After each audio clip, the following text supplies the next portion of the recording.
dia, boa tarde, boa noite, internauta. Eu sou Priscila Gomes, estou aqui no Tabelinha, no lugar de Juca Kfouri, que, mesmo com o fim das Olimpíadas, continua em Londres. E do meu lado está Vitor Birner. Tudo bom, Vitor? Tudo bem, Priscila? Boa tarde, amigo, amiga internauta. Bom dia, boa madrugada, boa noite. Já imaginávamos que o Juca Kfouri não viria, né? Porque a elite do jornalismo, quando cobre eventos desse nível, acaba curtindo um pouco mais a vida, esticando suas viagens, deve estar tomando aquele vinho com a verba da empresa, junto com seus amigos importantes jornalistas. E nós, trabalhadores, fazemos a tabelinha com muito prazer, até porque eu estava com saudade. Também, pois é, 2 semanas depois, sem tabelinha por causa da cobertura dos Jogos Olímpicos. Vamos falar basicamente de Jogos Olímpicos, né? Tem um pouquinho de rodada para comentar também, mas vamos falar sobre o desempenho da delegação brasileira, que ficou em 22º lugar no quadro geral de medalhas, com 17 medalhas no total. Foram 3 ouros, 5 pratas e 9 bronze. O melhor desempenho da história do Brasil na história das Olimpíadas. E aí, valeu? Foi tudo isso mesmo? Não, não foi nada disso, mas foi tudo que a gente esperava. Poderia ter sido um pouco melhor, um pouco pior. O problema, Priscila, é que aqui a gente não tem, o assunto é muito antigo, mas é a hora de falar, de tratar dele de novo. A gente não tem aqui uma política de esportes, né? A gente pega as duas formas conhecidas para se desenvolver uma potência esportiva. Os americanos, nos Estados Unidos, os talentos são descobertos na escola e os campeões são formados nas universidades e alguns centros específicos de treinamento daquela modalidade. Na China, segunda colocada, como acontecia na União Soviética, no tempo que Cuba tinha dinheiro, no tempo que a Romênia também tinha dinheiro do comunismo, o Estado investia no atleta. Aqui nós não temos nenhum outro, né? Porque não temos quadras em escolas públicas, muito menos, por exemplo, qual escola pública tem uma argola para que a gente tenha um sucessor do Arthur Zanetti? Não tem. Então, a gente sempre depende de uma loucura, praticamente, de uma teimosia de um cidadão brasileiro talentoso para que ele tenha medalha. E aí, depois que ele consegue os resultados, talvez, quem sabe, ele vai ter o reconhecimento financeiro, o espaço necessário. Né? Não, e tem o reconhecimento e tem também a cobrança depois, né? Porque eu tô pensando já nesse Arthur Zanetti, gente, quando ele ganhou a medalha, eu tenho que confessar que me deu um pouco de pena dele, porque eu fico imaginando as próximas competições, o quanto ele vai ser cobrado. Assim como aconteceu com o Cielo, que ficou com o bronze, que é louvável de qualquer maneira, mas enfim, galera caiu matando nele. A gente tem que lembrar que o Cielo, quando ganhou o ouro, ele fez diversas reclamações, porque ele foi obrigado a treinar fora do país, enquanto a família dele ia atrás de dinheiro. Ele foi treinar nos Estados Unidos. Ele não desenvolveu a melhor natação dele aqui no Brasil. Quer dizer, o país não ofereceu ao Cielo nada. Né? Como praticamente não ofereceu nada ao Arthur Zanetti, que ganha R$2.000 por mês. Né? E que treinava com aparelhos improvisados. Né? Como não ofereceu para o Esquiva Falcão, que começou a carreira treinando numa academia improvisada na casa do pai, que também era pugilista, dando socos numa bananeira. Quer dizer, são histórias assim, de vitórias deles, que nós brasileiros nos emocionamos, porque vemos um cidadão que tinha tudo para não conseguir aquilo, como muitos que tentam e a gente nem fica sabendo não conseguem, chegar num lugar porque é muito talentoso, porque é genial. Então eu acho que quando o Cielo ganhou bronze... Porque não desiste nunca. Não desiste nunca. E quando o Cielo ganhou bronze, eu acho que ele não pode ser cobrado. Eu concordo com você, eu acho que cobrar o atleta que subiu sozinho, para depois talvez ter algum retorno, eu acho que é muito ruim. E o esporte, a gente está num país que vai sediar as próximas Olimpíadas, o PAN do Rio, por exemplo, as contas não foram fechadas, mas a estimativa é que tenham sido gastos 4 bilhões de reais em instalações esportivas. Obviamente, para os Jogos Olímpicos, o gasto vai ser muito maior. Esse dinheiro transformaria o país, se fosse investido no ser humano, se fosse investido na formação, no esporte de educação, no esporte na escola, no esporte que vai não só mostrar quem tem talento, para depois se trabalhar esse talento e transformá-lo num campeão, como também vai ajudar na saúde pública, como vai ajudar na educação. Então, nós estamos estagnados, independentemente do quadro de medalhas. Nós ainda não somos um país de esporte. Nós temos muita vocação, o brasileiro se apega a qualquer modalidade quando vê, quando a conhece, quando tem algum resultado de alguém, mas não tem como continuar, não tem como trabalhar nisso, não tem como sonhar com uma carreira de atleta aqui, a não ser que você pense ser jogador de futebol, uma parcela minúscula vai conseguir dar certo, mas aí, obviamente, tem mercado, ou jogador de vôlei. Os demais têm que se virar. Que, no final, acaba sendo o esporte que melhor representa, com mais continuidade, mais constância. É o trabalho mais correto, né? É o dúvida. vôlei. Vamos citar nominalmente todos os medalhistas brasileiros, fazendo aqui uma homenagem a eles. No ouro, logo de cara, a Sara Menezes, do judô, ganhou no primeiro dia, surpreendeu todo mundo. Depois teve o Arthur Zanetti na ginástica. E aí a seleção feminina de vôlei, que fez um trabalho incrível.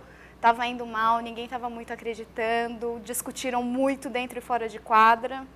A atitude delas na quadra E conseguiram tirar uma força, uma garra lá. São verdadeiras campeãs, né? É uma coisa impressionante. É um bicampeonato olímpico. E tornou o Zé Roberto Guimarães o primeiro tricampeão olímpico. Esse é o monstro do esporte, né? É um monstro do esporte. Esse é um monstro do esporte. É assim, não só o trabalho, mas a forma como lida com as situações. Você vê ele no banco, orientando o Brasil na pior hora. Aquele jogo contra a Rússia. Talvez dos esportes coletivos brasileiros, aquele tenha sido o maior momento da Olimpíada do Brasil. Né? Porque era uma virada improvável, numa situação complicadíssima, a Rússia com match point, invicta na Olimpíada. Como você falou, o Brasil fez uma primeira fase ruim. Mas são jogadoras ali experientes, que têm a frieza, que têm a capacidade de lidar com decisões, que foi, por exemplo, que não tiveram as jogadoras do handebol feminino. O Brasil tinha um time para ir mais longe, entendeu? Mas faltou aquela... Foi uma decepção, né? Porque foi na trave. Então, eu também não as cobro, né? Porque a maioria ia jogar no time da Áustria, elas se viraram para virar jogadoras de handebol, elas estão fazendo um favor ao país. Mas elas fizeram uma campanha tão incrível na primeira fase. Né? Lembrou o Mundial, quando o Brasil foi eliminado aqui por um gol também na Espanha.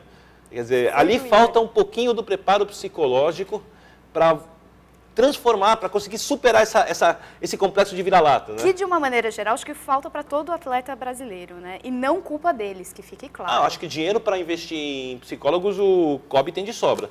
Não sei se investe.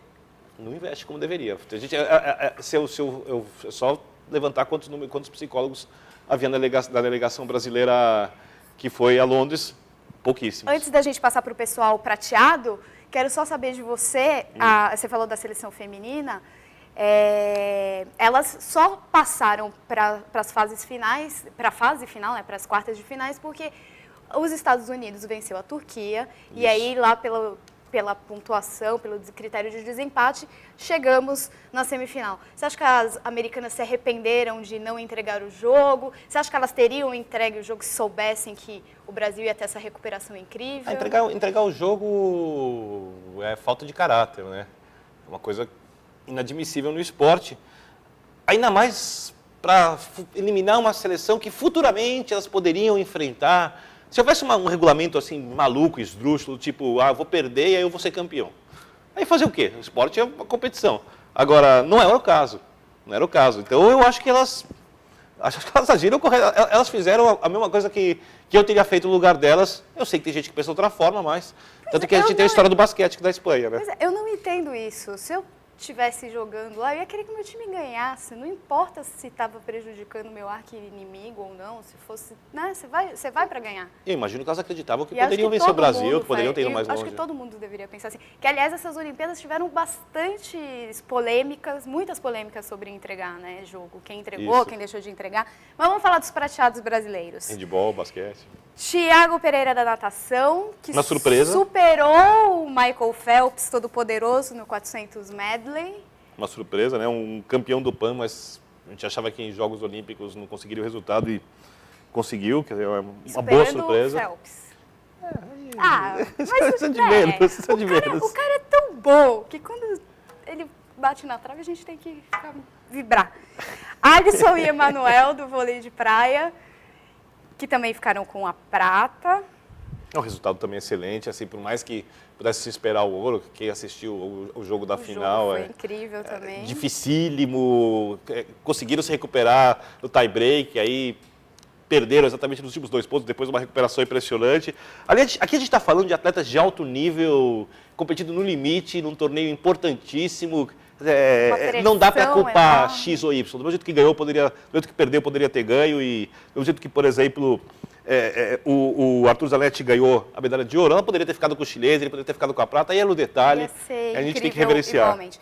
Seleção masculina de vôlei, que perdeu ontem na final para a Rússia, num jogo também bem emocionante. E eu né? acho que eles estão de parabéns, porque Todos cabisbaixos. é um trabalho acho. extremamente Sofreram bem muito. feito, né? Por mais que o Brasil tivesse 2 match points, um trabalho extremamente bem feito, planejado, E a Rússia consequência. jogou muito. Contra um adversário fortíssimo. Assim como a seleção brasileira feminina conseguiu recuperar e se reconstruir, a Rússia se reconstruiu em Exatamente. 2 tempos Exatamente. e virou o jogo. E isso que é legal do esporte, né? E mereceu o título. Mereceu o título. Esquiva Falcão, do boxe, Essa foi a minha... que emocionou todo mundo. Ele e o irmão dele, a história deles incrível. E a Maguchi Falcão. Essa prata, eu acho que a mais... Das derrotas, eu acho que para mim, pelo menos, foi a mais sofrida. Ainda mais porque o árbitro dá uma falta dele, e ali perde 2 pontos. Ele tinha perdido o primeiro round por 5-3, tinha vencido o segundo por 1 ponto de diferença. E se não fosse essa falta, ele teria vencido o outro por 2 pontos de diferença, teria virado. Quer dizer, perdeu por 1 ponto a medalha de ouro, mas é o principal resultado do boxe na história do Brasil em Olimpíadas. Um esporte geralmente praticado por gente muito humilde, né, que não tem outra opção de vida, que acredita no boxe e raramente consegue sobreviver dele. Eu espero que o Esquiva Falcão, de agora em diante, tenha algum apoio. E um apoio do governo, tá? Que o governo cria opções, porque a gente não pode esperar, ao contrário do que muita gente diz, que a iniciativa privada banque o esporte olímpico, ou banque o esporte. Quem abre uma empresa, abre para ter lucro. Se ele quer também ajudar, quer investir no esporte, é uma outra situação, mas ele abriu uma empresa para ter lucro. Quer dizer, o esporte não se desenvolve dentro de empresas privadas. A gente precisa deixar isso claro aqui. Isso aí. E o mais amargo, mas que esperado, né, Bifne? Prata da seleção masculina de futebol. É meio esperado, meio também... Aí eu acho que pegaram muito no meu pé no blog, porque você está rindo, né? Porque você disse que o paulista era mais importante. Eu acho o seguinte... O paulista não, os estaduais. Eu acho o seguinte, o Brasil se construiu sua história de maior futebol, de principal futebol, o futebol mais respeitado, sem nunca ter ganho uma medalha de ouro olímpica. A Hungria, que é a maior campeã olímpica da história, tricampeã olímpica, nunca entrou entre as principais seleções da história, não está ao lado de Argentina, Brasil, Alemanha, Itália, porque foi campeã olímpica. Então eu acho que deram a essa medalha de ouro um valor muito grande. Quando eu fiz a comparação com o estadual, em primeiro lugar, o torneio olímpico, por causa da briga da FIFA com o COI, e a FIFA quer preservar a Copa do Mundo, deixar os principais astros para a Copa do Mundo, as principais seleções para a Copa do Mundo, acaba sendo um torneio muito ruim. A gente falou aqui, por exemplo, judô, foram os melhores judocas do mundo. A gente falou vôlei, foram os melhores atletas do vôlei do mundo. Todos os boxe amador, os principais atletas do boxe amador do mundo. Em todas as modalidades, até no basquete, vão os principais jogadores do mundo. E vão para ganhar. Então a gente tem um torneio de altíssimo nível. O torneio de futebol masculino não é assim. O torneio de futebol masculino é um torneio de nível de 3ª ou 4ª divisão, nível ralo, muito ruim. Né? A seleção brasileira foi se arrastando, jogando nada, chegando até a decisão. E eu acho que mais importante do que a medalha teria sido o desenvolvimento da seleção, né? Porque ali estão vários jogadores que devem servir o Brasil na Copa do Mundo, devem defender o Brasil aqui na Copa do Mundo de 2016, de 2014. Então eu acho que a participação da seleção de futebol, a medalha de prata, a medalha de ouro, a medalha em si não tinha tanta importância. Agora, a forma como o Brasil jogou, para mim é o perna de pau da perna de pau. A gente vai falar disso depois, mas eu dou muito mais valor, por exemplo, ao 4º lugar do Marilson, ao 4º lugar do Diogo Silva. Eu dou muito mais valor a isso do que a medalha de prata do Brasil. Né? Então, o futebol masculino, para mim, não tem cara de Olimpíada. Essa que é a verdade. Até a distribuição de vagas, são 4 vagas para asiáticos, tinham 4 europeus, contando que um era país sede, né? São 3 africanos e 2 sul-americanos. Lembrando também que Uruguai e Espanha, que eram os outros favoritos, caíram também. Quando eu comparo com o estadual, porque eu acho que o estadual também, o campeonato estadual, eu cito aqui os do Rio Grande do Sul, Rio de Janeiro, São Paulo e Minas Gerais, eu acho que eles têm muito pouco valor para quem é campeão. Tanto que o Flamengo ganha, o Santos ganhou e os times entraram em crise mesmo assim, diferentemente do Corinthians, por exemplo, campeão da Libertadores, porque é um campeonato que ele sustenta emocionalmente o torcedor, dá moral para o time durante a temporada toda. A diferença é que nessa Olimpíada não tinha nenhum rival. O Brasil não enfrentou ninguém. Se fosse, por exemplo, quando foi vice-campeão com a seleção do Romário, enfrentou a Alemanha, enfrentou time esforço, pelo menos, sabe, dá um gosto, pô, superou a Alemanha, superou a Argentina, foi campeão olímpico, é outra coisa. Mas é outra coisa por causa da rivalidade. Na Olimpíada, o Brasil não teve nem a rivalidade. O Brasil não enfrentou nenhum rival de verdade. Ou seja, a participação da seleção brasileira de futebol masculino na Olimpíada, mesmo com a medalha de prata, foi horrível. Bom, antes da gente seguir na seleção, que ainda tem um pouco mais para falar, porque tem um amistoso hoje é segunda, tem um amistoso na quarta, temos também o Cai no Cai do Mano, afinal muita gente apostou que se ele não ganhasse esse ouro ele iria dar adeus à seleção, talvez o amistoso dê uma sobrevida a ele ainda, está rolando uma discussão. Vamos falar dos bronzeados para a gente finalizar de vez esse assunto de Olimpíadas. Outro bronze que chegou, outra medalha que chegou logo no primeiro dia, e aí foi o bronze, foi do Felipe Kitadai, também no judô. Né? Espetacular. Ele que quebrou a sua medalha depois, tomando banho, mas trocou a medalha. Teve César Cielo, que a gente já comentou aqui na natação. Poderia ter ido melhor, mas merece os parabéns, merece o nosso aplauso. Ficou decepcionadíssimo. Fez muito mais pelo esporte brasileiro do que o Brasil fez pelo César Cielo, atleta até hoje, então não há o que reclamar do César Cielo. Larissa e Juliana, a dupla do vôlei de praia feminino. Também poderia ter ido um pouco mais longe, mas também não se questiona, um resultado excelente. Robert Scheid e Bruno Prada na vela, na categoria Star. O Scheid, que virou, do lado do Torben Grael, é o segundo atleta com mais medalhas na história, né, do Brasil. E Yamaguchi Falcão, que a gente já comentou aqui, irmão do Esquiva, fez um trabalho incrível também. A história deles dá filme. Eles falaram que merecia um filme e realmente dá filme. O Yamaguchi subiu de categoria para não lutar com o próprio irmão na Olimpíada. E mesmo assim conseguiu, né, com caras bem maiores que ele, tanto em peso quanto em altura, conseguiu um bom resultado. Aí o judô novamente fazendo grandes campeões aí, o Rafael Silva, o Baby e a Mayra Guiar. Também tivemos dois bronzes históricos da Adriana Araújo no boxe, que foi a primeira vez que o boxe feminino estava numa Olimpíada. Adriana, sangue no olho. Impressionante. Cara, impressionante. Eu vi as lutas dela e não queria encontrar com essa mulher, não. Vou falar. Incrível. E ontem, a última medalha, mais ou menos inesperada, porque, na verdade, a Yane Marques tinha ido muito bem já no PAN de Guadalajara, no pentatlo moderno, que é uma gincanona, né? Porque são várias modalidades. Você vê, se coloca... Imagina a situação, a vida da Yane, que nasceu no sertão do Pernambuco e... foi praticar pentatlo moderno. Eu tenho certeza que a maior parte das pessoas não tem a menor ideia nem do que era a modalidade antes de olhar. E ela virou terceira colocada dos Jogos Olímpicos. Quer dizer... E ontem ela já deu entrevista falando que a parte do hipismo fez com um cavalo velho, porque é difícil de achar alguém que apoie. Enfim, já deu a reclamada dela, que tem que dar, né? Tem que dar. Tem que exigir. Porque você pode ter certeza que daqui a um mês, quando perguntarem quem é Yane Marques, a grande maioria das pessoas já esqueceu. Porque aqui funciona assim. Aqui é o país onde as pessoas querem saber do futebol, um pouco do vôlei. Alguns malucos como eu, do tempo que o basquete era o segundo principal esporte do país, se interessam muito por basquete. Agora, o restante das modalidades é tratada realmente como o resto. Tá? A gente não pode ser hipócrita, a gente não é porque é o momento de Olimpíada, a gente precisa também... pensar um pouco na maneira como nós enxergamos o esporte, além do Estado, além da falta de investimento, além das escolas que não têm esporte, nós também não damos tanto valor a eles, a não ser em alguns momentos específicos. Aliás, a gente liga para aquilo que, no final das contas, aparece na televisão, tem transmissão, começa a ser citado, e aí a gente passa, o brasileiro passa a dar valor a isso.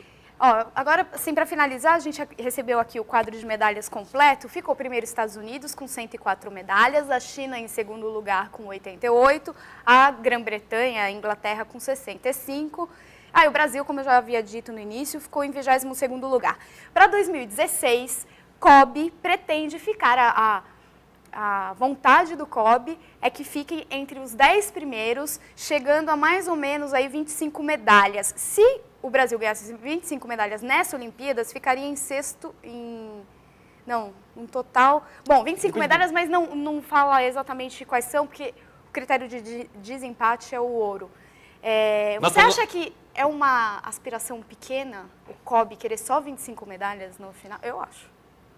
Sediando uma Olimpíada. Apesar que no andar da carruagem, enfim. Eu acho que você não consegue criar campeões olímpicos, campeões do mundo em 4 anos. Eu acho que tem que ver ali o que está mais ou menos encaminhado, quem tem alguma chance de crescer nesse período, fazer a conta e ver o que é possível. É uma meta que pode ser batida, apesar de ser pequena. Se a gente ganhar 25 medalhas, 35 medalhas, 50 eu trocaria tudo por um esporte melhor na escola, tá?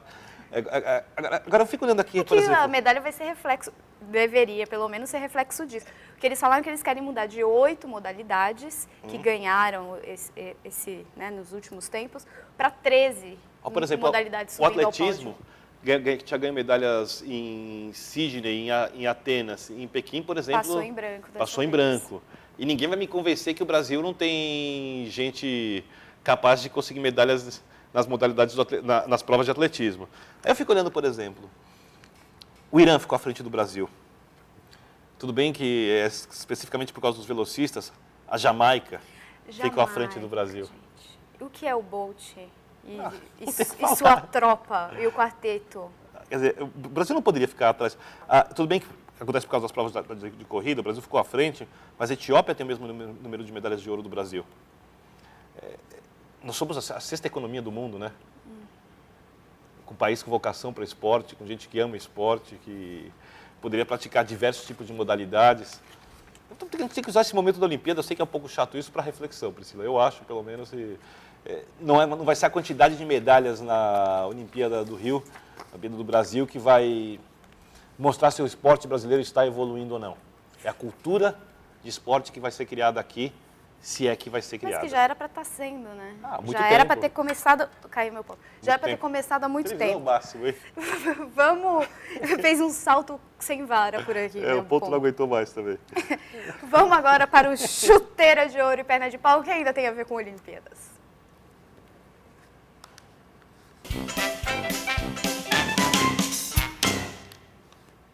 Chuteira de ouro e perna de pau. Chuteira de ouro vai para ele, que a gente já falou aqui, que é o máximo, que é um gênio, José Roberto Guimarães, técnico da seleção feminina, que é o primeiro tricampeão olímpico brasileiro. Ele ganhou também em 2008, também com as meninas. Em 92, aquele primeiro ouro do Brasil com a seleção masculina, que tinha Tandy, Maurício, que inaugurou uma era do vôlei, né? Depois daquilo lá, andou de vez, deslanchou de vez. Digamos que foi a nossa quebra da barreira de uma seleção que podia ser campeã para a seleção que vira campeã e aí consegue deslanchar, como você está falando. Ela tinha te ameaçado antes Ela algumas vinha vezes. no embalo, mas é aquele turning Vinha crescendo, point, né? é. E a perna de pau vai para o futebol olímpico, não só para os meninos, também para as meninas. Discordo das meninas, vamos discutir aqui. Você vai ser o Juca Kifuri agora eu vou ser o Vitor Birner. Tá aqui, futebol olímpico eu tô dando pro futebol olímpico. Os homens, sem dúvida, pernas de pau, assim, sem questionamento. As meninas, elas foram 2 vezes vice-campeãs olímpicas. Prometeram que teríamos campeonatos de mulheres aqui. Foi feita, depois de muito tempo, uma Copa do Brasil, mequetrefe, onde um time é eliminado. E você, para desenvolver o esporte no país, você precisa, no mínimo, que se saiba o período de atividade para o clube. Nem o clube vai investir em categoria de base e tentar formar uma equipe forte de futebol feminino se ele não tiver dinheiro. E ele não vai ter dinheiro se ele não souber que o time vai ficar em atividade, por exemplo, de janeiro a novembro. E que em dezembro vão ser as férias. Então, a CBF, que ficou rica com o pé de obra de funcionários para os quais ela não paga nada, porque a atração são jogadores da... A atração é o jogador brasileiro, né? A CBF fez a fama por causa das conquistas brasileiras em campeonatos mundiais e tem tantos patrocinadores por causa disso. Ela tinha que pegar um pouco desse lucro enorme e investir no futebol feminino. Só que o futebol feminino dá prejuízo. O futebol feminino não dá retorno financeiro. Os times que investiram não conseguiram manter as equipes. Então, por exemplo, o pessoal estava criticando algum tempo atrás o Santos porque desmontou a equipe. O Santos não tem obrigação. O Santos não tem obrigação. O Santos pode conseguir viabilizar o futebol feminino. Seria muito interessante que mantivesse o futebol feminino, mas a obrigação é da CBF. Por mais que seja uma entidade privada, ela tem muitas regalias, já houve refinanciamento de dívidas, né, influência política lá com o pessoal da bancada da bola. Quer dizer, a CBF, ela não é uma empresa privada normal. Os clubes, por exemplo, têm a time mania para o pagamento de dívidas, ou seja, ela tem muitas regalias e deveria existir algum dispositivo legal que obrigasse a CBF a reinvestir parte do lucro no futebol feminino. Então, enquanto essas meninas não tiverem emprego no Brasil, clubes no Brasil pagando decentemente a elas, elas não podem ser cobradas. Elas também já fizeram muito mais do que o Brasil ofereceu a elas. Apesar de ser futebol, sofre do mesmo mal que todos os outros atletas que não praticam. A maior prova disso é a FIFA, que impõe o limite de 23 anos de idade e permite só 3 jogadores acima desse limite para os homens, e que também não dá a menor bola, não põe os mesmos limites na seleção feminina, porque futebol feminino não dá lucro. A FIFA enriquece com o quê? Enriquece exatamente com a Copa do Mundo. Ou seja, é um negócio de jogo comercial, de interesse comercial, ruim para o esporte, ruim para as atletas, e que só interessa aos nossos, como sempre, poderosos e praticamente intocáveis. Ultimamente a gente começou a desacreditar um pouco de intocáveis, cartolas. Então não dá para criticar as meninas. Eu não daria uma chuteira de ouro para elas, mas se eu perguntasse ao longo das Olimpíadas, eu falei, nossa, elas merecem chuteira de ouro, por quê? 2 medalhas de prata sem terem nada em troca. Bom, parabéns. Fazer proporcionalmente conquistou tanto quanto os Então as caras, meninas estão né? fora disso. Então, aí voltando aos meninos... Esses? Que... Pernas de E pau. aí, o Mano vai ou não vai? Você acha que agora chegou o fim dele? Olha, eu não sei se chegou ao fim ou não, porque cabeça de dirigente é complicada, né? A gente não sabe exatamente por que ele vai fazer X ou Y. Eu sei de algumas coisas, aqui são informações. O Marinho nunca gostou do Mano Menezes, não aprovava o trabalho do Mano Menezes. O Marinho mandou recado por via de terceiros para o Muricy dizendo que tem interesse na contratação dele. O Marinho conversou com o auxiliar técnico que ele quer que trabalhe na seleção brasileira, tá? E não é o que está lá hoje. O Marinho também tem um apreço especial pelo Filipão.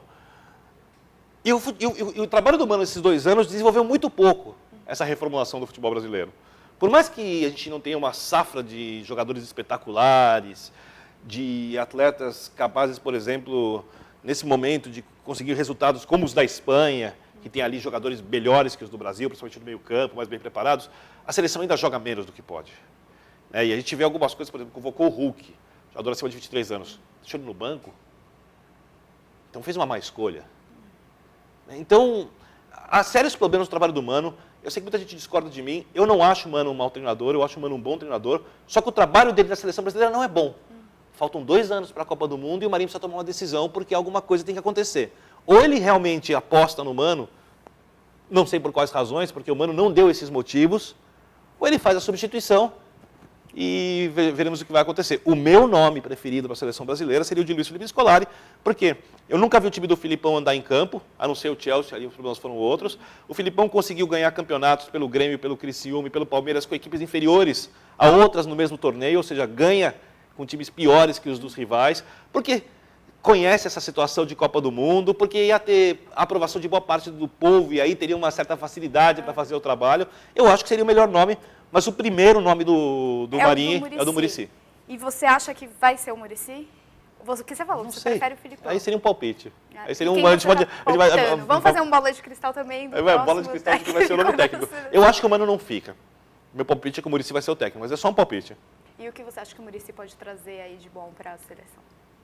Então, eu tenho sérias dúvidas a respeito do que ele realmente pode fazer, porque o Muricy sempre armou times com defesas muito fortes, e ele levou algum tempo para conseguir arrumar esses sistemas defensivos, não conseguiu fazer isso em menos de 4, 5 meses. No Santos foi um pouco melhor, mas no São Paulo demorou um certo tempo, no Internacional demorou um certo tempo, no Fluminense demorou um certo tempo, e aí quando conseguiu, a equipe engrena. Agora, o brasileiro não vai... O brasileiro pegou tanto no pé do Dunga, que era uma seleção extremamente competitiva, também não tinha grandes jogadores e... Mas já estavam pedindo até o Dunga agora. Porque ela foi... Então, agora o pessoal está um pouco mais maleável, porque era forte atrás e porque crescia em clássicos. O Muricy também vai fazer uma seleção defensiva. Ou ele contraria todas as características, contraria tudo que o fez chegar à seleção brasileira, e parte para um caminho diferente de Surpreende. trabalho. É exatamente esse estilo de jogo também que me incomoda um pouco no Muricy, que eu penso que pode dar um pouco de problema se ele for para a seleção brasileira e me faz achar que o Filipão é a melhor opção. Muito bem, vamos de vez para o futebol agora. Faz 2 semanas que a gente não faz tabelinha, o último tabelinha foi dia 23 de julho, foram nossas apostas daquela rodada, nem lembro que rodada que foi. Mas enfim, vamos ver o resultado, só para constar, afinal é um bola de cristal, é uma coisa séria nesse programa. Muito sério. Então a gente vê Seríssima. o que teve de resultado e faz as apostas desta semana. Ó o sorriso de vitoriosa. Juca, é nóis, mano. Não, peraí. Aí eu vou. É nóis, Aí eu vou mano. brigar com você. Não, eu tô representando o Juca. Não, então... não tá. Você não tá representando. Se você estiver representando Vamos o Juca, para- eu vou jogar de uma maneira diferente. Vamos para... Com você o jogo é um, com o Juca o gráfico. jogo é outro. Ai, Juca? até Priscila. tá o nome dele lá. Olha, vamos recapitular, como eu disse, eu não vou passar todo o Bola de Cristal aqui, porque faz muito tempo que Jogos os jogos antigos. aconteceram, mas foram 22 apostas naquela semana, eu acertei 9 jogos, o Birner 7, os jogos que fizeram a diferença. Foi o Atlético Goianiense, que ganhou de 4-3 do São Paulo. Aliás, O hein? jogo que, né? Aliás, São aquele primeiro Paulino. tempo, hein? Precisa ter Ufa, estômago, viu, às vezes. né? E a Portuguesa 3-1 no Náutico, que eu também acertei, foi o que fez a diferença. O que eu tinha apostado nesse jogo? Empate. Lembrando que Vitor Birner deve um jantar para o Juca. Não, eu devo jantar pra você. Ah, não, mas era o São Paulo e Flamengo, não era o Eu devo jantar pra Atlético você. e São Paulo. Não pro Juca. Vamos lá. Agora as apostas desta semana são 21 apostas. Vamos lá. Vamos começar com o Brasileirão? Sim, Porque senhora. ou tem um amistoso também. Brasil, vamos começar com o amistoso. Mas A gente é Brasil obrigado e a fazer Suécia. esse jogo mesmo? Não, obrigado não é. Esse jogo mais anticlímax, um dos mais anticlímax que eu vi na minha vida. Por quê? Tem algum clima para jogo da seleção brasileira? Não, aliás, diz... Aliás, eu Luiz falo, eu não Álvaro- aguento mais jogo da seleção. Eu quero jogo de time, eu não aguento mais seleção brasileira. Aliás, diz Luiz Álvaro, presidente do Santos, que Neymar está implorando para voltar para o Brasil. Que ele não tá feliz lá, que o Isso clima é tá muito nítido. péssimo. É muito claro. Que ele falou vai até fretar um jatinho. Agora, bom, aí é o mundo fantástico de Neymar. Só que ele não tem culpa pela má fase, pelo que o Brasil não fez na Olimpíada. Ele é um dos culpados. Antes que eu vejo, não, porque o técnico é ruim e o Neymar amarelou. Parece que tem uns dois culpados. Não é isso. O time inteiro jogou mal. Acho que o único atleta que jogou no nível que podia mesmo foi o Leandro Damião. Os demais todos jogaram, ou quase todos jogaram Que menos foi do o que podem. artilheiro da Copa. Jogou bem. Leandro Damião Fez- jogou bem. Praticamente todos os gols da seleção. Mas vamos aos Vamos, palpites. Não, o palpite, vai, Brasil e Suécia, mesmo com todo o anticlímax, você acha que eles vão reverter a situação? Nem se O fizesse... clima vai realmente Não tem como reverter a fazer situação. andar? Não tem como reverter Não, a situação. reverter só de ganhar, né? Seu Bruna? palpite primeiro para Brasil e Suécia. Vamos... Eu acho que vai dar um empate bem do sem vergonha. Eu ia apostar na Suécia, mas vou no empate também, bem sem vergonha. Muito bem, então vamos para o Brasileirão. Grêmio e Portuguesa, Grêmio, Grêmio também. Cruzeiro e Fluminense, Flu. Fluminense, Ponte Preta e Bahia, eu vou no empate. Ponte, Atlético Goianiense e Atlético Mineiro, Mineiro. A campanha do Atlético, com 84%, 85%, eu nunca vi uma... Líder, 3 pontos à frente. do- Líder e com uma campanha impressionante, do são Fluminense. 84,4% de aproveitamento de pontos. Quer dizer, a equipe está muito bem. E é óbvio que é favoritíssima para o jogo. Será que eu vou te dar esse mole? Ó, semana que vem o Juca tá aqui. Ele Quem vai te responder? Não, ele vai me massacrar se você ganhar. E não Eu era hora. sei, vai ser pela segunda É- vez. é- Rumo ao bi. Esse era o momento de eu ir na lógica, mas como eu gosto de fazer papel de vilão, eu vou no empate. Botafogo e Sport, eu vou no Sidão, no time do Sidão. Botafogo, Palmeiras e Flamengo, Fla-Fla. Palmeiras, Náutico e São Paulo, eu vou no empate. São Paulo, Vasco e Curitiba, Vasco. Vasco, Corinthians e Internacional, eu vou no empate. empate, Figueirense e Santos, Figueirense. empate, Fluminense Sport, de novo eu vou no Flu. Flu. Náutico e Bahia, Náutico. Náutico. São Paulo e Ponte Preta, vou no São Paulo. Concordo. Tá tudo igual. Ele tá copiando, se vocês não perceberam. Você quer que eu possa opinar primeiro para os jogos dos outros jogos? Tá bom. Para você não dizer que eu copio. Santos e Corinthians. Santos e Corinthians. Corinthians. Corinthians também. Grêmio e Figueirense. Grêmio. Grêmio. Agora eu que tô copiando. Não posso fazer nada. Atlético Mineiro e o time de Sidão. Galo. Eu vou no empate. Coritiba. Aliás, vai ser Ronaldinho Gaúcho versus Sidão, hein? Vai ser um bom jogo. Tem tudo para ser um bom jogo, pelo menos. Aliás, já aviso a polêmica sobre os problemas de Ronaldinho, o extracampo, se teve confusão ou não. Não nos interessa. Coritiba e Cruzeiro. Interessa como ele está jogando e se ele está treinando direito. Oi? Eu também acho. Curitiba e Cruzeiro. Curitiba e Cruzeiro. Empate. Eu vou no Cruzeiro. Quase foi no Cruzeiro. Clássico Carioca, Flamengo e Vasco. Vasco. Flamengo. Portuguesa Internacional, Inter. Empate. E Atlético Goianiense e Palmeiras. Empate. Eu vou no Palmeiras. Algum jogo de destaque nesta rodada, essa semana, Vitor? O Galo e Vasco, a vitória do Atlético por 1-0. O Vasco muitos jogos sem tomar gols. O Galo mantendo aí essa hegemonia no Campeonato Brasileiro. Eu acho que a vitória do Fluminense também contra o Palmeiras, apesar do Fluminense não ter jogado tão bem assim, uma vitória importantíssima, porque mantém esse percentual de pontos impressionante. É bom que a gente lembre que um time costuma ser campeão brasileiro, já que abri no meu jornal, que o Juca Kfouri tanto ama quando eu faço isso aqui, o time costuma ser campeão brasileiro com 65, 68, 70% de aproveitamento de pontos. O primeiro colocado tem 84,4%, que é o Galo, e o Flu, na segunda posição, tem 72,9%. Esse percentual do Fluminense, em tese, é o bastante para torná-lo campeão brasileiro.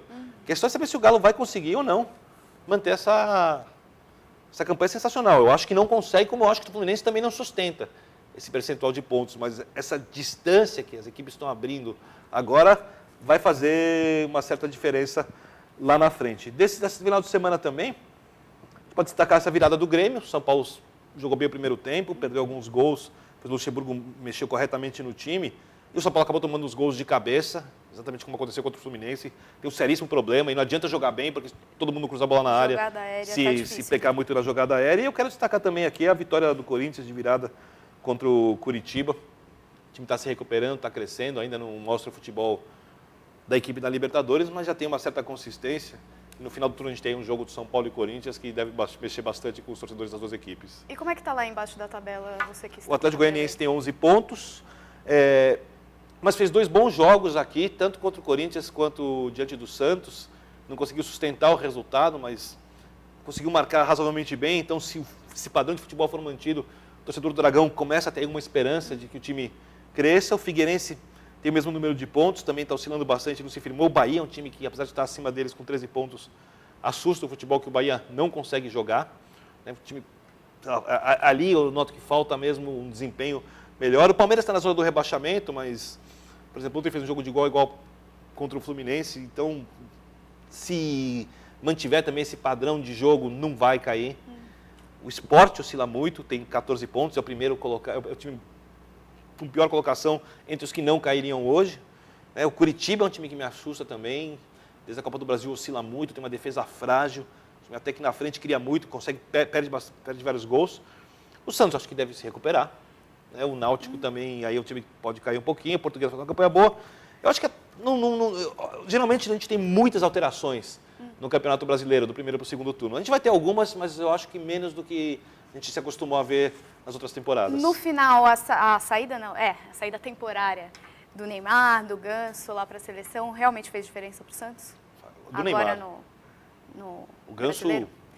Aliás, Ganso parou geral, desligou a chave geral. A gente não pode confirmar isso, eu já fiz esse comentário. Uma pessoa importante do futebol me disse que o Ganso não tem joelhos para jogar futebol, que ele tem problema físico sério. Agora, como eu não consegui confirmar a informação, a pessoa me disse isso há algum tempo. Desde todo o Ganso nunca mais conseguiu jogar. É por isso que eu tô mencionando isso aqui. Se é verdade ou não, eu não sei. Só sei que ele não está jogando absolutamente nada. É realmente sério. Aí, porque, né? Não seja só um paro. Porque, por mais que ele queira sair, e isso para mim é muito claro, ele diz o contrário, mas para mim é muito claro, a melhor forma de ele sair seria ele jogar bem algumas partidas para conseguir um contrato. Então chega, por exemplo, nessa fase que o mercado de contratações da Europa está aberto, até o final de agosto, joga bem umas 3, 4 partidas, 5 partidas, parece uma proposta, vai embora, resolve a vida, não consegue. Então eu não acredito que ele jogue mal de propósito, eu acredito que ele não está conseguindo jogar. Como eu vi um atleta com técnica refinadíssima quando surgiu, jogador muito acima da média, com uma inteligência que a gente não está acostumado a ver, jogando numa posição carente no futebol do mundo, um meia clássico, e hoje ele não joga absolutamente nada, eu tenho receio de que a informação do problema físico seja verdadeira, mas não tenho certeza. Aliás, e Lucas, a transação dele aí? Bom, isso só falou ganhou na Mega Sena, né? Falou na Mega Sena, né? Venderam por 43 milhões de euros, um jogador que vale 15, 18, né? Um jogador que ainda tem que crescer muito. Aliás... Vai fazer muita falta no esquema tático do time? Faz um pouco de falta. Agora, até lá dá para o São Paulo arrumar atletas capazes de fazerem isso, porque vai ter bastante dinheiro em caixa. Tem que ver se o time vai conseguir ou não se acertar, ter consistência para chegar a Libertadores. O que eu fiquei sabendo e publiquei a notícia do meu blog, que a direção do São Paulo está muito irritada com o André Sanches, diretor de seleções da CBF, porque, segundo ela, a direção do São Paulo, o André tentou atrapalhar a vinda do Lucas para o PSG e usou 2 pesos e 2 medidas em alguns casos. Então, por exemplo, o Juliano Bertolucci, que tem uma relação muito boa com o Keijura Bichan, que é amigo do André Sanches, que fez a negociação do Oscar para o Chelsea, entrava na concentração, segundo os dirigentes do São Paulo, tá? Entrava na concentração e negociava com o jogador, precisasse pegar uma assinatura, pegava. O atleta conseguiu a liberação para fazer o exame médico no Chelsea, sair da concentração. No São Paulo, no caso do Lucas, o advogado do Lucas, os representantes do São Paulo e do PSG ficaram na segunda-feira, véspera do jogo contra a Coreia, no hotel esperando uma autorização para entrarem na concentração da seleção brasileira para pegar uma assinatura do Lucas, para fazer a negociação. O Andrés não deixou. Aí o Juvenal Juvencio ligou para o José Maria Marim, eles têm uma relação boa, e aí conseguiu a autorização na terça-feira, dia do jogo, para pegar a assinatura. O exame médico não pode ser feito fora. O PSG indicou uma clínica na cidade, onde o Brasil estava, para ser feito o exame médico. Não deixaram também. E aí o São Paulo, mais uma vez, porque tem contato com o Marim e tem amizade com o José Luiz Rum, como é que a seleção brasileira, permitiu que se realizasse, foi permitido que o PSG realizasse os exames dentro da concentração. Então, esse tratamento de 2 pesos e 2 medidas está incomodando bastante a situação, a direção do São Paulo. E eu acho que o papel do diretor de seleções, eu sempre defendi o Andrés quando ele fazia coisas que ajudavam o Corinthians e prejudicavam o São Paulo, porque era o papel dele como presidente do Corinthians. Ele tinha que fazer o time dele mais forte do que aquele que vinha sendo mais forte até então. Quando ele vai trabalhar para a CBF como diretor de seleções, ele não tem mais esse direito. Aí ele tem que ser isento. E se isso realmente acontecer, como a direção do São Paulo diz, eu acho que o Marinho deveria demiti-lo. Muito bem. Acho que a gente tem a nossa manchete do Tabelinha de hoje. Deveria demiti-lo? Antes da gente se despedir, quero só dar um recado aqui para você que gosta de futebol. O UOL, a Rádio UOL, agora tem um programa também em rádio, é o Torcedor Esporte Clube. Já fui convidado, não pude participar ainda. Pois é, aliás, eles pediram para você passar aqui antes de você ir embora, passar ali na gravação. Vai ser um prazer participar. É o Torcedor Esporte Clube com o Marcos Lavieri e o Fabiano Tatu, toda terça-feira. É só entrar na Rádio UOL ou entrar na página principal do UOL, que vai estar lá. Você ouve, tem sempre um convidado especial, ou alguém que gosta muito de futebol, ou algum ex-jogador, enfim. Um programa, uma mesa redonda, daquelas clássicas, com um monte de gente falando bobagens. Então, eu tenho um certo receio de participar do programa, porque eu vou carbonizar o meu filme de vez, né? Não vai não. Vitor Bini, obrigada mais uma vez. Foi um prazer. Semana que vem... Acho que é o Juca que está aqui, né? Eu espero que o Juca continue viajando, que ele curta muito a Europa, que estique a viagem da Inglaterra para a França, passe por Atenas, vá para a República Tcheca, que falou que é um lugar muito bonito, eu não conheci, Berlim, cidade civilizada, faça uma turnê para a Europa e retorne apenas à tabelinha em 2013, depois da participação do Corinthians no Mundial de Clubes, meu. Juca, até lá eu vou representando. A gente vai ganhando no Bola de Cristal. A gente não, porque não faz isso comigo.